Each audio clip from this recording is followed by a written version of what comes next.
The first time America heard the scream of Ford's forbidden 427 SOHC Camry, the sound didn't echo across a wind tunnel or a polished testing facility.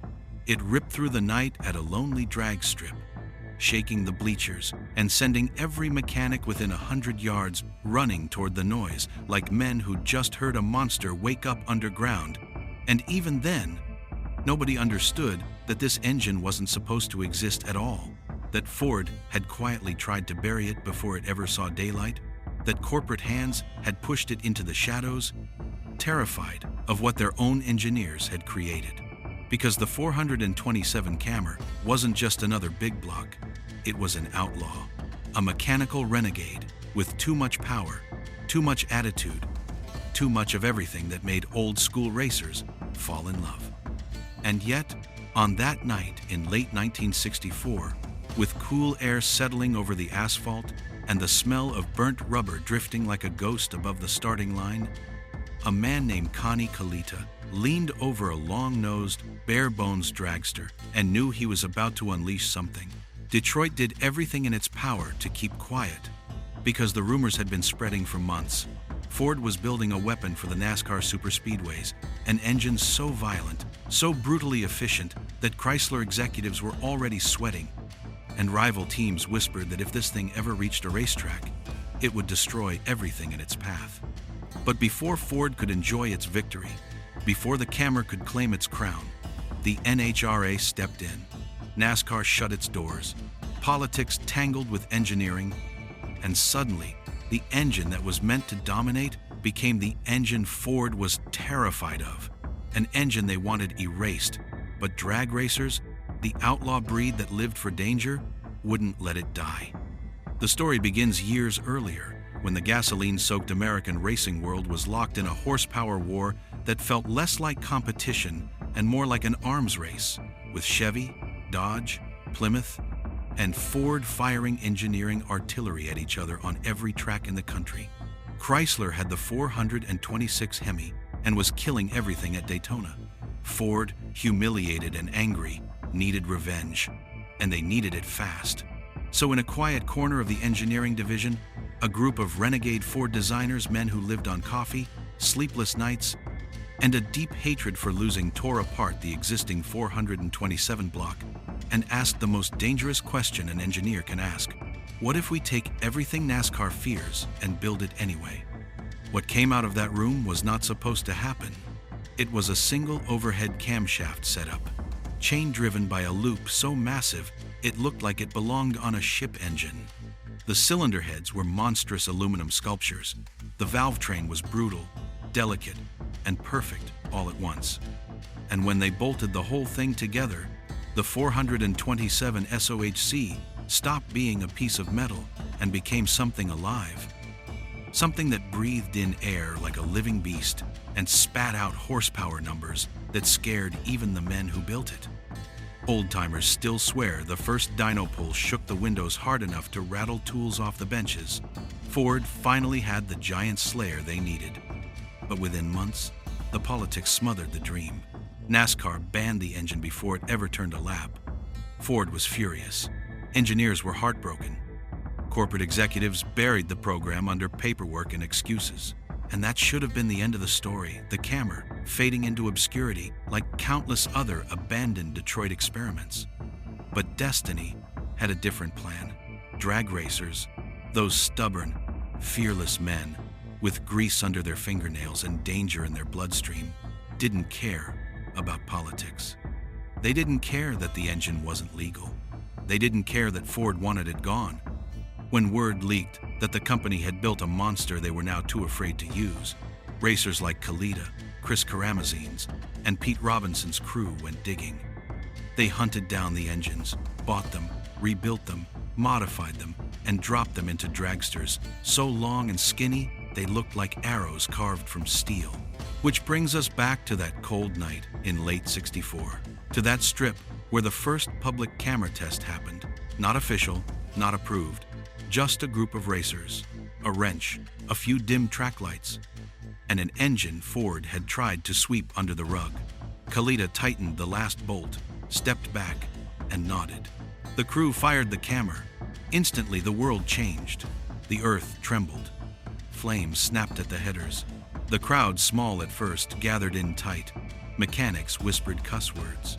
Old racers grinned like kids seeing fireworks for the first time. And then Kalita climbed in. The dragster lurched forward, rolling into the staging area. The air felt charged, electric, like the moment before lightning hits the ground. When the tree flashed green, the 427 SOHC didn't accelerate, it detonated.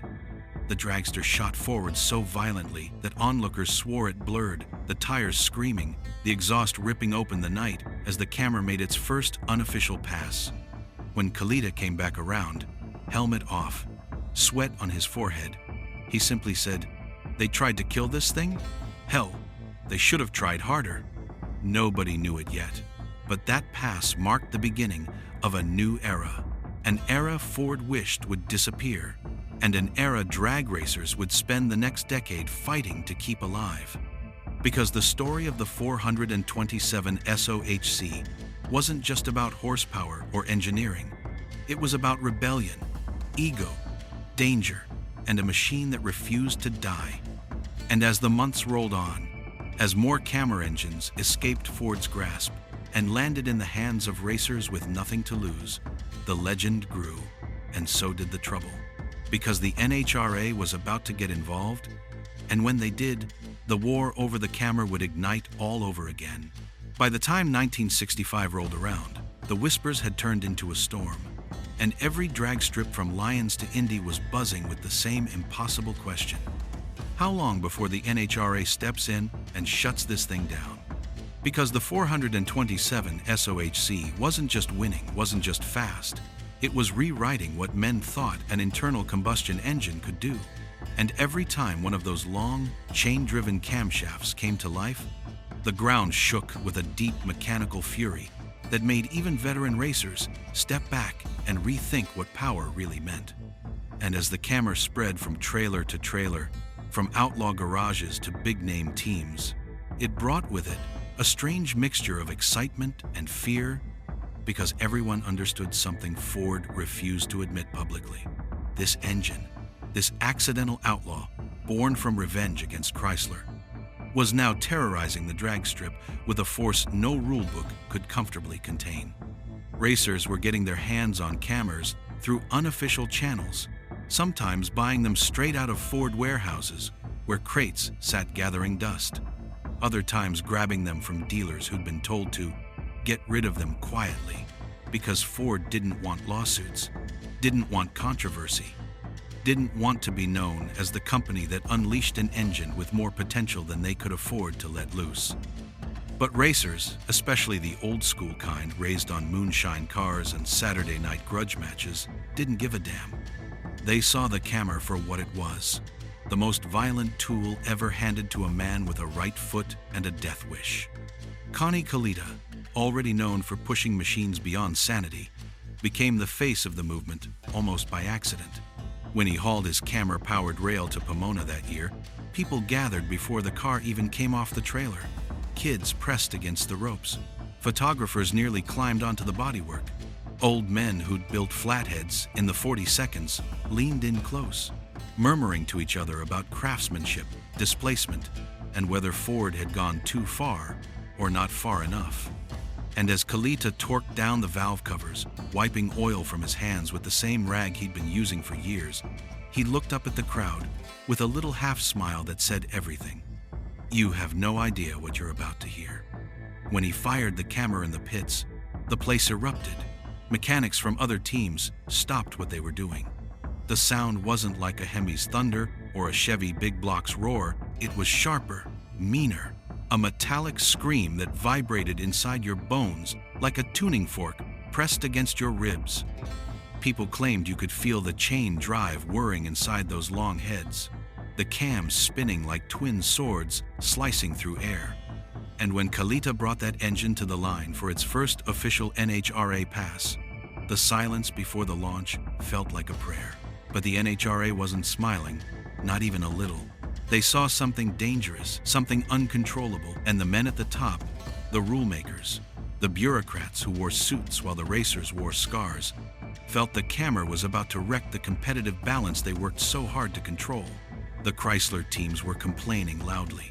Chevy's guys didn't want to run against it. Smaller teams were terrified they'd be forced to spend money they didn't have. And the NHRA leadership, trying to hold everything together, knew they had to decide quickly whether this engine belonged in their world or not.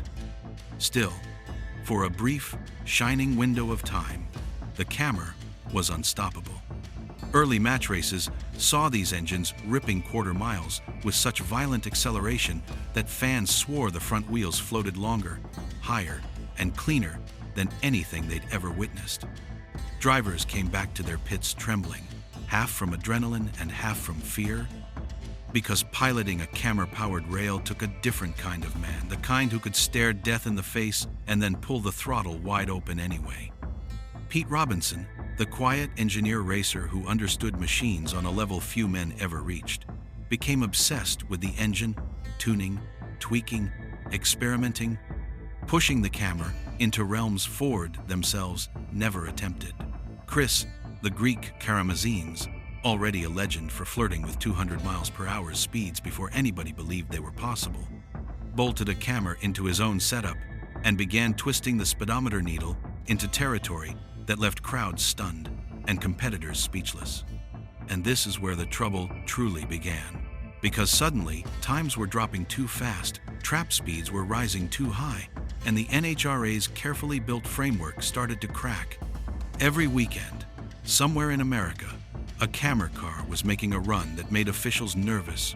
Run after run after run, a parade of impossible numbers. The 426 Hemi teams were furious, claiming Ford had created a monster with advantages no one could match. Mopar engineers grumbled that Ford had exploited a loophole. Chevy tuners cursed under their breath. Racers argued in smoky motel rooms after the events, their voices rising through the night as they debated whether the camera was genius, madness, or both. And through it all, Ford stayed strangely silent, refusing to publicly support the racers using their orphaned engine. It was an abandoned child, loved only by the outlaws and the dreamers. When Kalita won, Ford didn't celebrate. When Karamazines ran blistering speeds, Ford didn't brag. It was as if the company wished the entire project had never happened, wished they could rewind time, erase the chain drive, erase the massive heads, erase the sound that haunted rival teams across America. But racers don't forget. They don't forgive. And the fans, those old-school men who lived for danger and noise, knew greatness when they heard it. Every time a camera barked to life, the bleachers filled. People leaned forward. Fathers nudged their sons. Veterans of early hot rodding whispered, this right here, this is the sound of America when it was wild. Yet backstage, behind the noise and the awe, a darker current was forming. The NHRA was preparing a hammer. The rulebook was about to change. And the camera, despite its power, its beauty, its legend, was standing right in the crosshairs. Because the next chapter wouldn't be about how fast it could go. It would be about whether it would be allowed to survive at all. By the summer of 1965, the camera's legend was growing faster than the NHRA could contain it. And every weekend, the tension at the track felt thicker, heavier, like the air before a thunderstorm. Fans poured into the stands whenever word spread that a Ford 427 SOHC was on the property. And they weren't coming for brand loyalty or corporate pride. They were coming because the camera made them feel something they hadn't felt since the first time they heard a flathead roar down a two-lane blacktop at midnight. It was danger wrapped in aluminum, outlaw brilliance bolted to an engine cradle, a mechanical declaration that raw power still meant something in a world slowly drowning in rules and regulations. But while the crowds were falling in love, the NHRA was growing uneasy. Because this wasn't just a fast engine, it was a weapon that threatened the balance of an entire sport. And the truth was, the men writing the rulebook understood something the fans didn't. If the camera kept rising, everything else would fall. They tried to hide their fear behind boardroom language and technical memos, but racers knew better. They could see the worry in the way officials hung around the timing booths a little too long. or how they whispered to each other at the end of the track after each camera pass, pointing at the numbers glowing on the board as if they were staring at something indecent. And then, at a quiet NHRA meeting that was supposed to be private but leaked through the pits like gasoline through a cracked line, one of the officials said the sentence that sealed the camera's fate: "This engine gives Ford an unfair advantage." It didn't matter that Ford wasn't even officially backing the racers anymore. It didn't matter that teams like Kalida's and Karamesina's were paying for parts out of pocket, modifying them in garages where the only factory support was whatever wrenches were clean enough to use that day. All that mattered was that the camera was too good, too fast, too capable of bending the sport in Ford's direction. And that threatened everybody else: Chevy, Mopar, the small-budget independents, and most of all, the NHRA's image of competitive balance. But while the bureaucracy brewed its storm, the drag strips became a proving ground for something deeper. Because the camera had turned into more than an engine, it had become a symbol. To the old-timers with weathered hands and grease-soaked shirts, it represented the last great stand of pure mechanical genius before computers and corporate committees took over racing. To young hot rodders, it was a challenge, a dare to dream bigger than the rulebook allowed. And to the racers themselves, it was a reminder that this sport wasn't born in boardrooms, but in outlaw garages and midnight street races. One of the loudest voices in that moment belonged to Pete Robinson. Quiet, intense, and obsessed with engineering perfection, Robinson wasn't the kind of man who bragged or boasted. He spoke in numbers, lived in blueprints, and breathed in the smell of hot metal like perfume.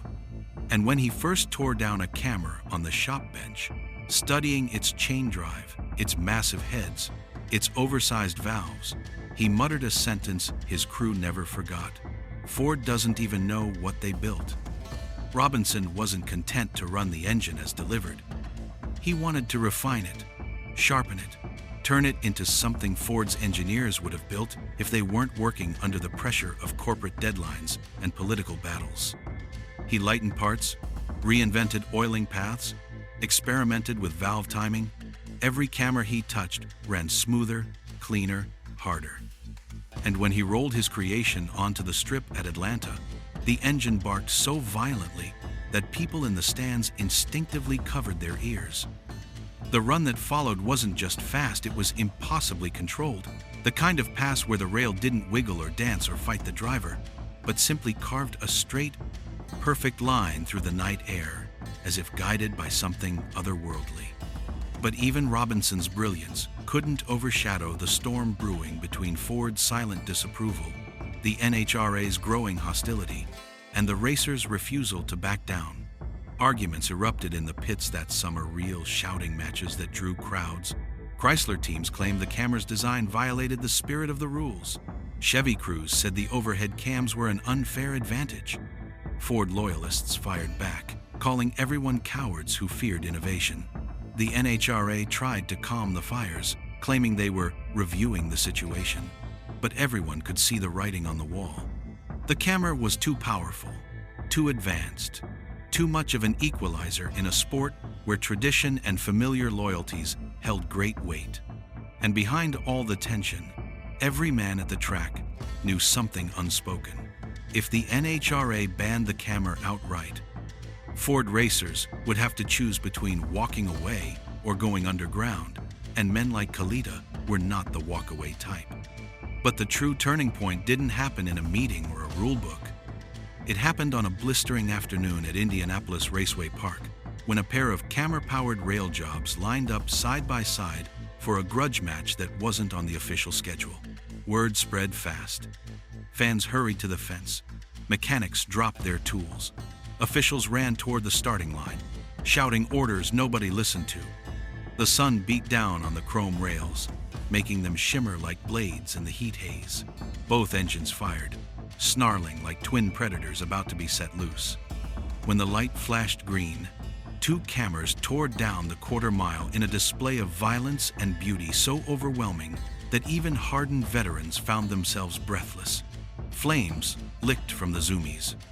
The asphalt shook, And when the numbers lit up on the far board, both cars running speeds the NHRA wasn't prepared to see, the crowd erupted in a roar that drowned out the idling engines. But the officials, they didn't cheer. They didn't smile. They walked away with pale faces, already thinking about the memo they'd be writing that night. Because at that moment, on that run, it became clear that the camera wasn't just faster, it was too fast. And the NHRA was about to decide what that meant, not for Ford, not for Chrysler, but for the future of the entire sport. The morning the NHRA finally made its move didn't look like the kind of day that would change drag racing forever. It started quiet, with cool air drifting across the pits at Indy, the kind of air mechanics loved because engines ran crisp and clean, and the sound of impact guns echoed softly between the trailers as teams prepared for qualifying. Nobody suspected a storm was coming. Nobody imagined the rulebook was about to become a weapon. But deep inside the tower, behind a closed door and a long wooden table, the decision had already been made, and the men in suits were preparing to walk out and face a world that wouldn't forgive them. They gathered the representatives from each major manufacturer, first Chrysler, Chevrolet, AMC, and Ford. The tension was so thick, it clung to the walls like humidity. At one end of the table sat the Chrysler guys, arms crossed, jaws tight. They'd been complaining for months, arguing that the camera wasn't merely an engine, but a loophole dressed in aluminum, a power plant built in bad faith that violated the intent of NASCAR's rules and, by extension, the unspoken agreements keeping drag racing competitive. The Chevy representatives sat quieter, polite but deeply uncomfortable, because they knew their own engines weren't even in the same zip code as the camera's capability. And Ford, normally proud, loud, bullish, was represented by a pair of men who looked like they'd rather be anywhere else. Because they knew what was coming, and they knew there wasn't a damn thing they could do to stop it. The NHRA official cleared his throat, adjusted his glasses, and read the announcement with the slow, firm voice of a man delivering a verdict, effective immediately. The Ford 427 SOHC engine will be limited, regulated, and restricted to maintain competitive parity within the top fuel and funny car categories. Nobody needed to ask what regulated and restricted meant. In the language of racing, those words were a death sentence. It meant weight penalties, blower limitations, fuel restrictions, technical inspections so invasive they made the engine's very design an inconvenience. And worst of all, an unofficial, unspoken understanding that the NHRA would interpret the rules in ways that ensured the camera could never again dominate a national event. The meeting erupted instantly, voices clashing like wrenches dropped on concrete. Chrysler smiled. Chevy exhaled. Ford's representatives argued, protested, pleaded, but their words bounced off the walls like rubber bullets. Out in the pits, word traveled faster than any dragster. Kalita's crew heard it first, then Karamessine's, then Pete Robinson. Mechanics cursed, drivers paced. Old-timers shook their heads and muttered that the sport they loved was starting to look more like politics than horsepower. When the news finally reached Kalita himself, he just stood there, staring at the engine he'd spent countless nights tuning, the engine that had carried him through a dozen near-death passes, the engine that had made grown men whisper in awe. He put one hand on the valve cover, the way a man might rest a hand on a wounded friend, and didn't say anything for a long moment. Then he spoke a sentence that would echo across the pits for years. Just means they're scared. The NHRA's hammer came down fast. Tech inspectors started roaming the pits with new checklists, new gauges, new regulations. Racers argued, but the response was always the same. This is for safety. This is for competitive balance. And yet everyone knew the truth. The camera's days in official competition were numbered. But if the NHRA expected racers to quietly accept this, they didn't understand the men who lived on the edge of violence and speed. Because outlaw racers don't retire, they rebel. And the first shot of that rebellion came from a man known simply as the Greek. Chris Karamessine's didn't do politics. He didn't care about boardrooms or technical memos. All he cared about was speed. And when officials tried to inspect his car for the third time in a single morning, poking around his camera like suspicious detectives, the Greek simply smiled, tightened his belts, and rolled to the line for a run that wasn't on the schedule, wasn't in the program, and wasn't approved by anyone in the tower. The crowd sensed something was happening, something electric, something dangerous. They pressed to the fences. The announcer stuttered, hesitating to call a run that wasn't actually a run. The Greek fired the camera. Flames burst from the headers with a violence that made the officials jump back. The engine snarled like a caged beast the NHRA was trying to put down. And when he launched, the dragster ripped the asphalt apart with a pass so brutally fast, so shockingly clean, that even the officials who wanted the engine gone stood there in silence as the numbers lit the board. One of the fastest unofficial passes of the year. The crowd exploded. Hats flew. Old men stood on their seats. Kids screamed themselves hoarse. In that moment, the NHRA realized something they'd been trying to ignore. They could regulate the engine. They could limit it. They could bury it in paperwork, but they could not kill the legend it was becoming. Ford, sensing the tide turning against them in both NASCAR and NHRA, quietly pulled back. They stopped mailing parts, stopped sending engineers, stopped answering the phone when racers called asking for help. It was corporate survival, but to the men in the pits, it felt like betrayal. In garages across America, camera crates sat against walls, gathering dust, engines waiting for homes and rails, funny cars, match race monsters machines, with no place left to run officially. But here's the thing about legends. They don't die when the rule book says they should. They don't fade when corporations lose interest. They live on in the hands of men who refuse to let them go. And just when it looked like the NHRA had strangled the camera's future, the outlaws stepped in. Match racing, the wild west of drag racing.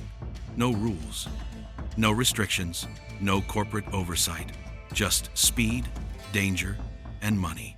And the camera was about to become the king of that world. Ford thought they had it all figured out. The 427 SOHC was ready, tested, perfected, a monster waiting to be unleashed. But then came the blow. No engineer, no driver, no fan could have predicted. And it didn't come from Chevrolet or Chrysler. It came from the rulebook. NASCAR took one look at the camera and froze, because they understood exactly what this engine would do the moment it touched the track. This wasn't a small upgrade. This wasn't a new intake, a better carb, or a lighter block. This was an engineering nuke dropped straight onto the sport. A weapon so advanced, it would have wiped out every other engine in the field. And instead of fighting it on the asphalt, NASCAR decided to fight it on paper. They banned the camera, just like that. No negotiation, no trial, no mercy. In the halls of the Ford Motor Company, the news didn't just land, it detonated.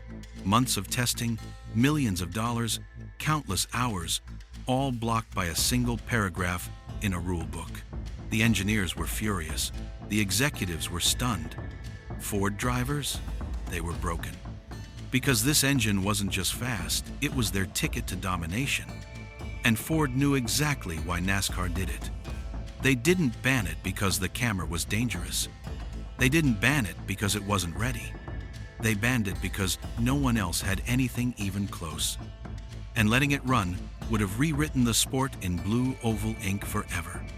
But fate's funny. When one door slams shut, a bigger, louder, faster one opens. And while NASCAR tried to bury the camera, drag racers were standing right there with shovels, ready to dig it back up. Because on the quarter mile, rules don't protect the weak. Horsepower does. And the camera was about to find the place it truly belonged.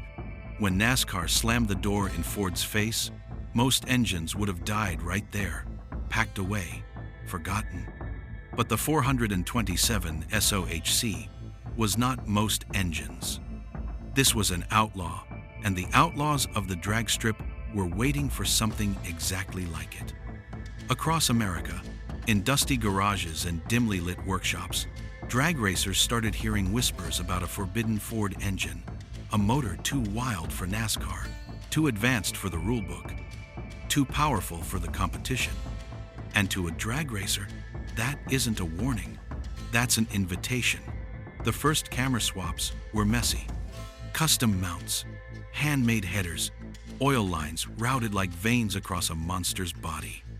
It wasn't plug and play, it was blood, sweat, sparks, and late nights with metal shavings stuck in your shirt. But when they finally fired it up, the sound alone told them they were dealing with something special. A deep metallic thunder, smooth at the bottom, violent at the top. An engine that didn't growl like a big block, it screamed, like it was furious that NASCAR tried to silence it. And the racers who bolted the camera into their rails? They became legends overnight.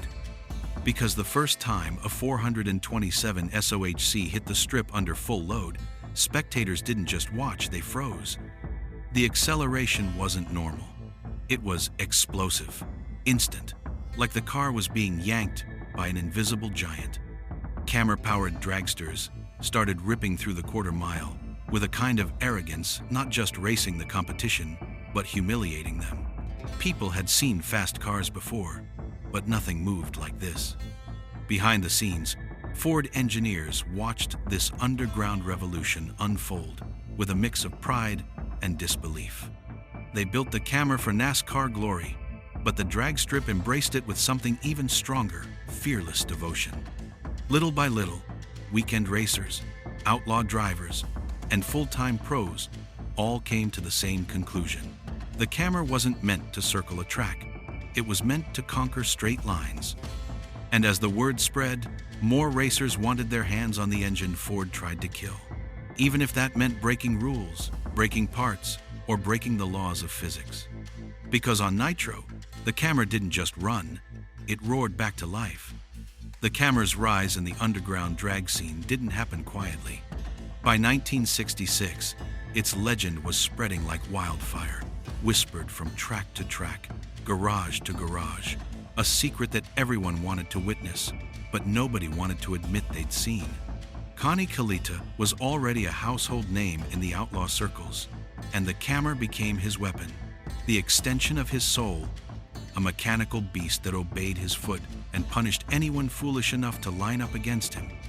The streets, the small local strips, the match races between rivals, they became proving grounds for what Ford had built in secret and then tried to bury. Kalita's crew worked tirelessly, nights spent under harsh lights, hands black with grease, tuning the engine's breathing, adjusting the chain-driven overhead cams with surgical precision. Because the 427 SOHC demanded respect. Every pass was a negotiation between man and machine, a careful ballet of timing, throttle, and nerve, and each quarter-mile run added to the camera's reputation as a force that could not be tamed. The engine didn't just make horsepower, it made legends, and anyone who heard it fire up knew they were in the presence of something extraordinary. As the crowds at small strips swelled, photographers with long lenses captured every twist of chrome and fire from the headers, freezing in film the moments when the camera screamed down the asphalt, sending flames licking at the air and rubber smoking in clouds that smelled of rebellion. And while the racers celebrated their victories, the NHRA and NASCAR offices were quietly taking notes, their memos filled with frustration and disbelief, because here was an engine Ford didn't officially support, running faster, harder, and louder than anything in their carefully controlled programs. The underground circuits thrived on this tension, feeding off the energy of secrecy and danger, and drivers who had once been content with stock engines now found themselves obsessed with obtaining a camera, finding a way to mount it in their cars, and bending every rule they could to make it perform. With each race, the camera evolved, modified by outlaw hands, tuned to perfection by men who understood that speed wasn't measured in numbers alone, but in the way a car could make a crowd hold its breath, make competitors quake, and make an engine, long thought dead, roar back to life with fury. And yet, even as victories piled up and the camera's fame spread across the country, the question lingered in the back of every racer's mind. How long before the powers that be tried to snuff it out entirely? Because if the NHRA thought they could contain this engine, they had no idea the breed of men who refused to obey, who thrived on danger, who would do anything to see the camera scream again. Every night, as trailers were packed, engines cooled, and the smell of oil hung thick in the pits, racers would glance at the camera, nodding with a mixture of awe and fear, knowing that this was more than an engine, more than a machine. It was a legend in the making, and no rulebook, no corporate memo, no ban could change that fact. And as the sun dipped below the horizon, casting long shadows across the asphalt, the camera's roar echoed in the distance, a promise that the outlaw era of drag racing was just getting started, and that every man brave enough to push the throttle all the way down would carry the legacy of Ford's forbidden engine into every corner of America, where speed and danger still meant everything. By 1967, the 427 SOHC had become more than just an engine. It had become a symbol, a mechanical icon whispered about in garages, bars, and drag strips across America. Every racer who had one, or even knew someone who did, understood that it carried a kind of dangerous prestige, a secret knowledge that you were holding something the rest of the world either feared or simply didn't understand. Connie Kalitta and Pete Robinson had become the standard bearers for the camera, their names now inseparable from the machine's legend. Each race was more than competition. It was a statement, a defiance of rules, of boards, of committees that thought they could control the pace of American racing. The camera screamed like nothing else, the exhaust flames leaping higher than ever, a raw, metallic roar that carved through the tension in the pits and left spectators frozen in awe and fear. The sheer acceleration was intoxicating. It wasn't merely speed. It was a violent, poetic demonstration of human courage fused with mechanical genius. Every shift, every gear change, every inch of rubber meeting asphalt was an orchestration of danger and precision. Mechanics who worked on the camera swore they could feel the engine's heartbeat, a rhythm so powerful that if you listened too closely, you might mistake it for your own pulse racing.